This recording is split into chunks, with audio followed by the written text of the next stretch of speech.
ভারতীয়দের বা ভারতকে কমিউনিজম রাশিয়ার থেকে শিখতে হবে না।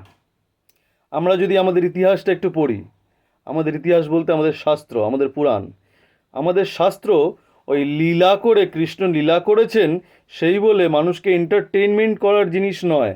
আমাদের শাস্ত্র আমাদের ইতিহাস, আর এই ইতিহাসকে জানতে গেলে সেটা লীলা করে জানা যাবে না, ওই লীলা করে লোককে বোঝানো যাবে না।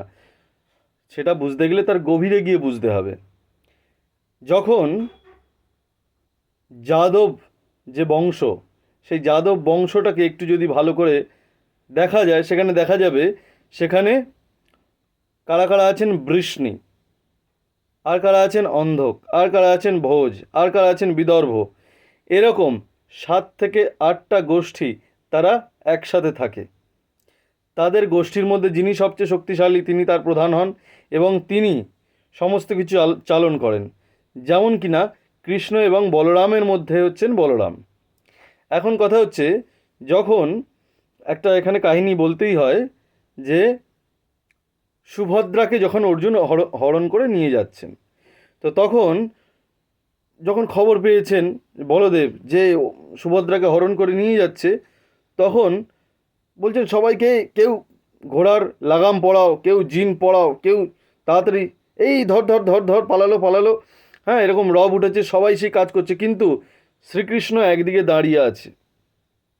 তখন বলদেব শ্রীকৃষ্ণ কেন দাঁড়িয়ে আছে এবং চুপ করে দাঁড়িয়ে আছে, কিছু বলছে না কেন? সবাইকে বলে থামো থামো থামো, আমার কৃষ্ণ কিছু বলছে না কেন?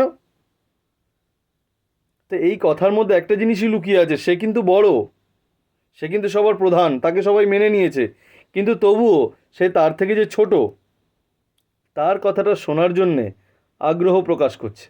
সে কেন দাঁড়িয়ে আছে, তার মতামতটা জানারও সে চাইছে যে তার মতামতটাও শোনা হোক। এইটাই হচ্ছে কমিউনিজম। এই কমিউনিজম আমরা আমাদের শাস্ত্র থেকে যে জানতে পারি, আমরা ভগবান শ্রীকৃষ্ণের থেকে যে জানতে পারি, সেটা আমাদের রাশিয়ার থেকে জানার কোনো দরকার নেই। আমাদের ভারতের কোনো বৈদেশিক শক্তির থেকে কিছু শেখার নেই।